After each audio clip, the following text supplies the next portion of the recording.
今日想同大家講一講咧，就係醫管局嘅收費咧，其實咧就係1萬蚊封頂嘅。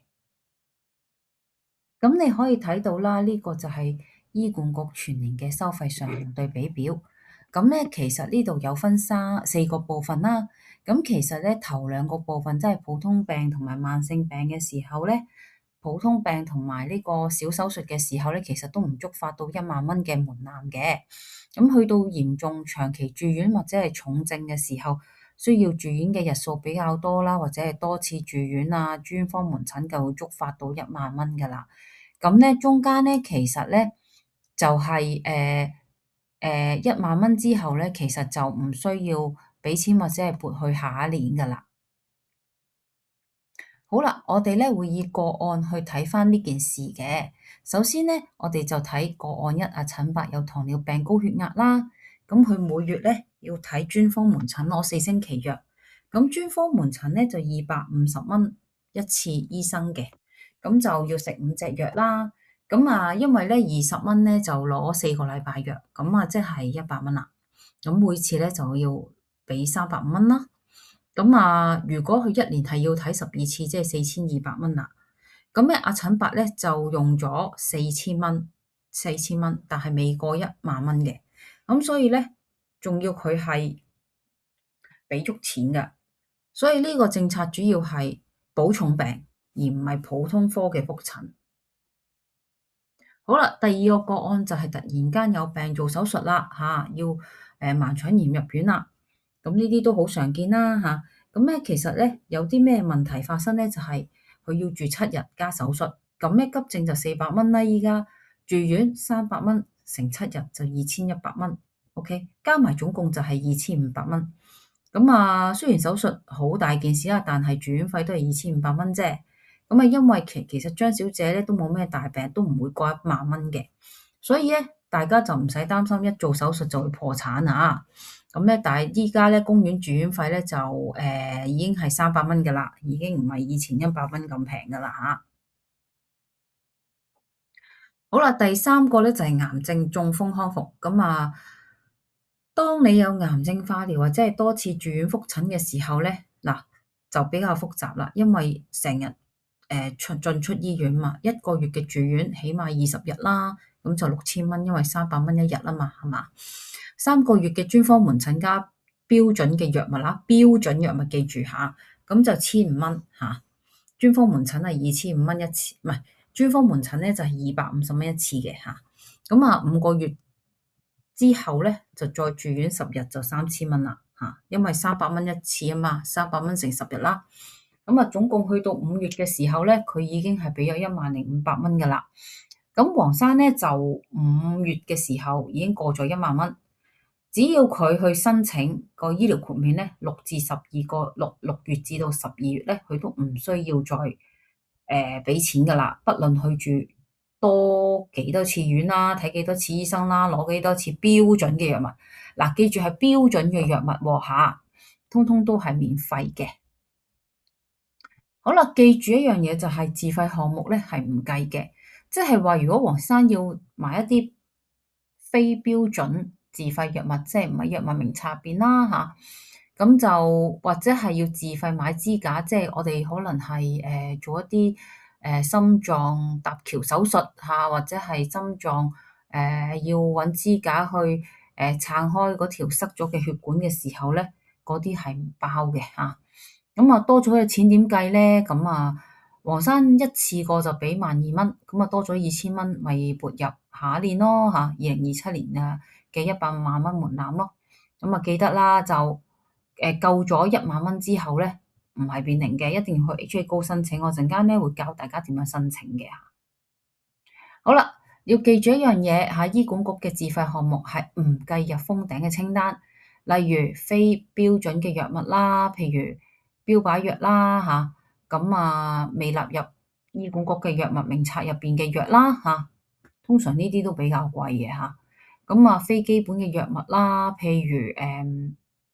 效果好，但係即係醫生覺得唔係必要入呢隻藥嘅，咁可能就要自費買啦。咁呢啲藥係需要撒瑪利亞基金或者關愛基金申請，通常咧呢啲咧都會醫生同你申請嘅。如果你有需要，咁啊有一個叫做入息審查啦，咁然之後呢啲自費藥物咧，通通都唔計入1萬蚊封頂嗰度嘅。咁嗱，醫療器材或者耗材係啲乜嘢？譬如頭先講嘅心臟支架、通波仔嘅人工關節置換術嘅關節啦，嗰個股骨頭啊咁樣啦，咁就骨科嘅固定器啦，或者係螺絲啊、鋼板啊，有啲朋友咧可能跌親咁樣碎咗嚿骨，咁啊需要攞啲鋼板去固定住嘅，嗰啲咧就唔計數噶啦，心臟起搏器都唔計嘅。心臟起搏器都頗貴下，唔係淨係支架貴下。其實嗰啲人工關節都係比較昂貴嘅項目，所以咧醫管局係唔包嘅。好啦，咁啊非基本嘅醫療開支有啲乜嘢啊？如果你本身住普通病房而入咗私家病房，咁私家病房呢啲咧係唔計入去嗰啲住院費啊，即係呢類嘅費用入邊嘅。咁啊行政費用例如醫療報告嘅申請費啊、影印費啊、行政嘅罰款啊咁啦，非臨床嘅服務，例如租氧氣啊、輪椅啊嗰啲都唔計嘅，陪月啊、陪爺啊嚇，陪月啊，sorry 啊，咁就唔肯出院嘅費用啦嚇，即係話醫生話佢出院，但係咧個病人就覺得自己誒未覺得可以出院，或者係佢哋覺得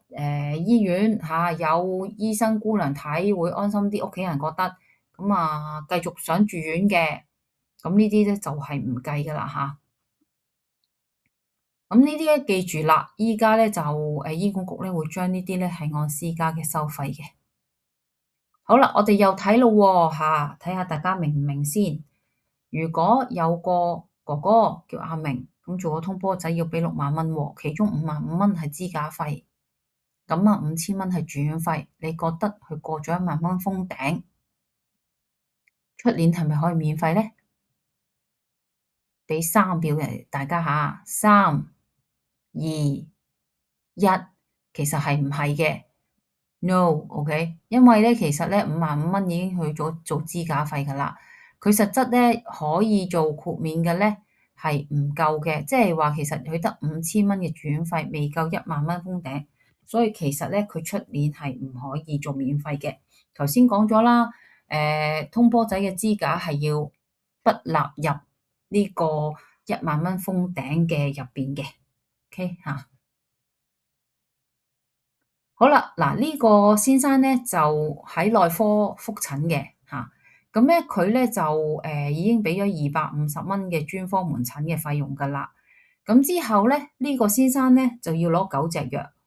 喺專科門診啊，9隻藥，咁佢係8個月覆診嘅，OK 嚇，你可以睇到啦，嗱，俾16蚊，呢個咧係俾250蚊嘅，OK 嚇，咁我哋就睇啦。佢8個月覆診，醫生費250蚊，然之後咧藥費20蚊乘4個禮拜，OK 嚇，咁啊總藥費咧係16蚊嘅。咁其實咧佢一次睇醫生咧已經俾咗1850蚊噶啦。咁因為咧其實同一個1萬蚊咧仲有好大嘅距離，所以其實咧佢係仍然未封頂嘅。但係咧嗱，記住啊，通常咧有得呢啲慢性病嘅病人咧都會好多檢查嘅，例如除咗佢內，因為呢個先生咧就有糖尿病啦，有肝炎啦，然之後咧佢又要睇眼啦，因為糖尿咧係有機會上眼嘅啦，咁佢又要醫生又要求去做超聲波啦，夠1萬蚊我